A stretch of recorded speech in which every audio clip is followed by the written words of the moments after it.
So we were talking about fighters, injuries, preventative care, physical therapy, and me and Ben were actually dialoguing on how these fighters will take fights sometimes in order to get their injury taken care of. We went on a West Coast tour, what was it, about a year and a half ago.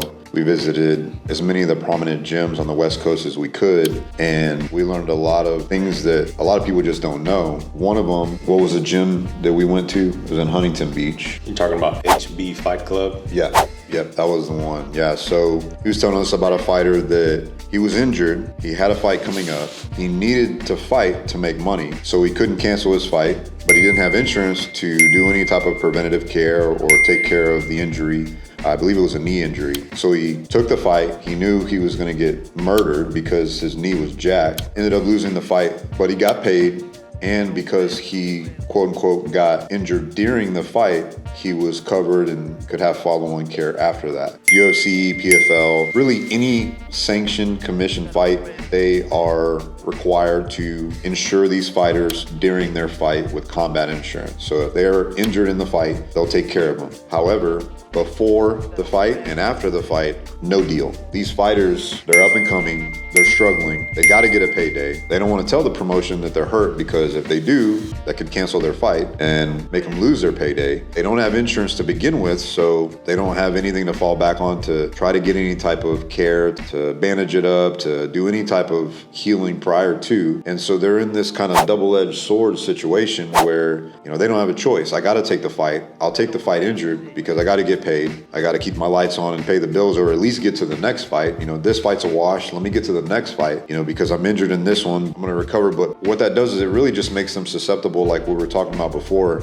Okay, I'm gonna take a fight with a busted knee, and then I take a leg kick and it busts the knee even further. So maybe it wasn't a tear, but after the fight it's a tear. So it's even worse that it was. You can't blame a fighter for wanting to take a fight when it's their livelihood and it's the only thing keeping the lights on at home. But at the same time, they gotta have insurance prior to, and if they don't, they're screwed. They're put in this position. It's something that we saw. It was a big problem that we think we can solve through our program. Was there anything that I missed in reference to how they kind of navigate that situation? No, really, it's just unfortunate that they have to make that choice. And what was even more eye-opening on that same tour is that when we talked to a lot of these guys, we asked them what would be more important to them in terms of income versus healthcare. And 90 to 100% of them said that the healthcare was more important because of the exact same thing that he just talked about. They don't want to have to make the decision, do I take this next fight because I need the money? Or do I take this next fight because I just need to get this injury taken care of and hopefully I make it out of the ring without messing up even more,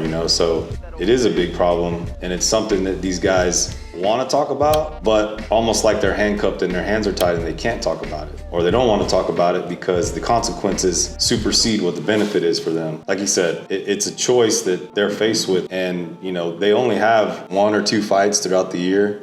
So realistically, they only have 1 or 2 opportunities to make money throughout the year. So that 1 or 2 paychecks is the difference between paying the bills, sleeping out of their car, being able to pay their trainers, because that check gets diminished very quickly depending on where they're at in their career. After they pay their bills, they pay fighter, gym fees, trainer fees, nutrition fees if they have, anything like that. They're not left with much. That decision is a hard one to make, and 9 times out of 10, they're gonna make the one where they're gonna fight hurt. It's just unfortunate because they don't have to.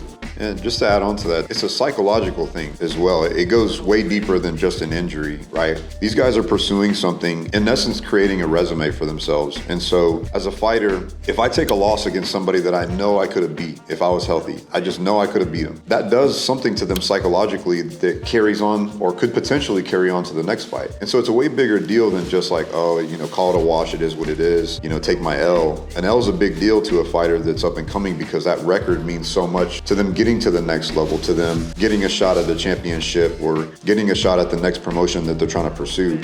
And all of those things matter to a fighter in their career. And if we can help them mitigate that and decrease the chances of that happening, it's going to help everyone. It's not only going to help you guys, it'll help us understand and know that our mission is actually doing what we set out to do. Yeah, another thing that I'd like to add to that, just as a reference point, I believe it was TJ Dillashaw that we talked to. Whenever we introduced this to him, he actually said himself, man, I wish you guys would have came along sooner because my career probably would have lasted longer, which is a very powerful statement because most of these guys that are the legends like Tito Ortiz's and Chuck Liddell's, and even the guys that are relevant now, they'll tell you the same thing. Their careers would have lasted a lot longer had they gotten some kind of preventative care or some kind of health coverage, and didn't have to make those decisions to fight hurt, because ultimately those injuries just got worse. So it is a big deal, and it is a very powerful thing. It meant a lot to us to know that we're on the right track, being able to provide this for these guys, because it is going to change the lives of a lot of these guys, and it's going to change the lifespan of their careers as well.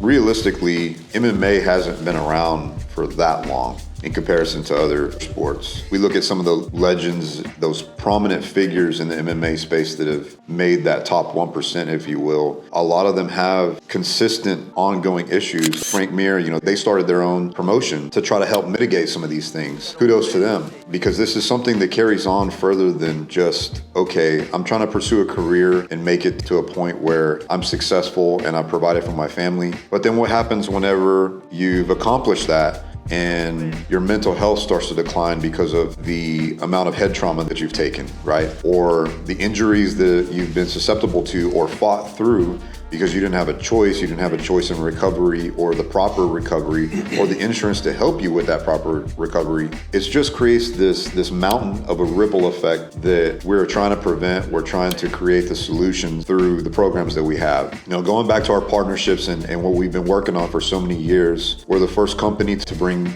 awareness to this. Nobody else is providing healthcare to the athletic community.